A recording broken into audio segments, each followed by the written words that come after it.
আসসালামু আলাইকুম। রোজি সিবি চ্যানেলে সকলকে স্বাগত। কাপকেক বাচ্চাদের পছন্দের একটি খাবার, আর এটা বেক করতেও খুবই অল্প সময় লাগে। কাপকেক তৈরির A to Z সমস্যার সমাধান সহ আজকে তৈরি করে দেখাবো। একবার দেখলে যে কেউ পারবেন। একটি লাইক দিয়ে সম্পূর্ণ রেসিপিটি দেখবেন আশা করছি। তো চলুন প্রসেসটা দেখে নেওয়া যাক। বিসমিল্লাহির রহমানির রহিম। কেক তৈরির জন্য প্রথমে আমি শুকনো উপকরণগুলো চেলে নেব। এজন্য নিয়ে নিয়েছি হাফ কাপ ময়দা, 2 টেবিল চামচ গুঁড়া দুধ, হাফ চা চামচ বেকিং সোডা, 1 চা চামচ বেকিং পাউডার, স্বাদমতো 1 চিমটি লবণ। এবার এই উপকরণগুলো চেলে নেব। চেলে নেওয়ার পর ঢাকনা দিয়ে একটা সাইডে রেখে দেব। এখন নর্মাল তাপমাত্রায় থাকা 2টা ডিম ভেঙে নেব। ফ্রিজে থাকলে কমপক্ষে 1 ঘন্টা আগে বের করে তারপর ব্যবহার করবেন, নইলে কেকটা ভালো হবে না আর চিনি গলতে অনেকটা সময় বেশি লাগবে। ডিমের কুসুম তুলে আলাদা করে রাখবো এবং এটা কখন ব্যবহার করতে হবে সেটা দেখিয়ে দেব।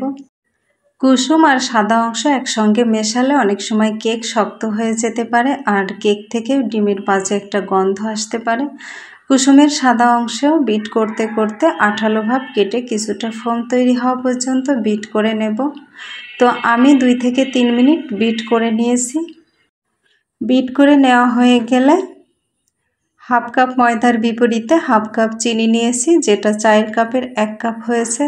এই চিনিটা অল্প অল্প করে মিশিয়ে ফোম তৈরি করে নেব। চিনি সম্পূর্ণ গলে যাওয়া পর্যন্ত বিট করতে হবে। একটু চিনির আস্ত দানা থাকলে কেকটা চুপসে যেতে পারে। চাইলে আপনারা পাউডার সুগারও ব্যবহার করতে পারেন, কিন্তু এমন গোটা চিনি ব্যবহার করলে চিনি গলতে অনেকটা সময় লাগবে। সেক্ষেত্রে ধৈর্য ধরে চিনিটা মিশিয়ে নিতে হবে। একটা পর্যায়ে এভাবে হ্যান্ড উইক্স ঘুরিয়ে ঘুরিয়ে বিট করতে হবে, এতে খুব ভালো ফোম তৈরি হবে। যখন দেখবেন এভাবে ইংরেজিতে 8 লিখলে লেখাটা কিছুক্ষণ স্থায়ী হচ্ছে, তখন বুঝতে হবে ফোমটা ঠিকমতো তৈরি হয়েছে। এখন তুলে রাখা সেই ডিমের কুসুম 2টা দিয়ে দেব 1 টেবিল চামচ রান্নার তেল। ডিমের গন্ধ দূর করার জন্য দিয়ে দেব 1 চা চামচ ভ্যানিলা এসেন্স। ভ্যানিলা এসেন্স না থাকলে এলাচের ভেতরের যে বীজ থাকে সেটা গুঁড়া করে দিতে পারেন 1 চা চামচ। আস্তে আস্তে হ্যান্ড উইক্স একদিকে ঘুরিয়ে ঘুরিয়ে উপকরণগুলো মিশিয়ে নেব, যাতে ডিমের ফোমটা নষ্ট না হয়। চেলে নেওয়া সেই শুকনো উপকরণগুলো আবারও অল্প অল্প করে চেলে মিশিয়ে নেব। এই উপকরণগুলো খুব ধীরে ধীরে মেশাতে হবে। হ্যান্ড উইক্স ঘুরিয়ে ঘুরিয়ে মিশিয়ে নিয়েছি। ব্যাটার গাঢ় হয়ে গেলে কিছুটা জাল করা দুধ বা পানি মিশিয়ে ঘনত্বটা ঠিক করে নিতে হবে। আমি গুঁড়া দুধ দিয়েছিলাম, তাই এই পর্যায়ে 1 টেবিল চামচ পানি দিয়ে মিশিয়ে নিয়েছি। বোলের চারিদিকে বা তলায় কিছুটা অমিশ্রিত ময়দা থেকে যেতে পারে, এর জন্য স্প্যাচুলা দিয়ে চারিদিকে একটু উল্টে পাল্টে মিশিয়ে নেব। আর এই কাজটা স্প্যাচুলা দিয়ে করলে ভালো হবে।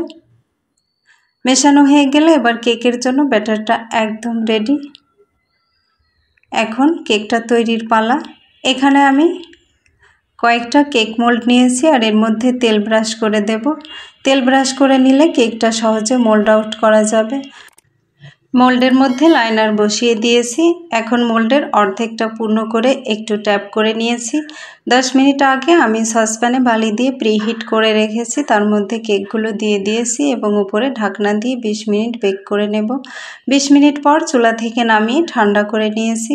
ভিডিওতে দেখানো মেজারমেন্ট ফলো করে যদি কেক তৈরি করেন তাহলে 100% পারফেক্ট কেক তৈরি হবে ইনশাল্লাহ। তো আশা করি রেসিপি ভালো লেগেছে। ভালো লাগলে লাইক, কমেন্ট ও শেয়ার করে রাখবেন এবং চ্যানেলটি ফ্রিতে সাবস্ক্রাইব করার অনুরোধ রইল। পেজ থেকে দেখে থাকলে ফলো দিতে ভুলবেন না। শেষ করছি, আল্লাহ হাফেজ।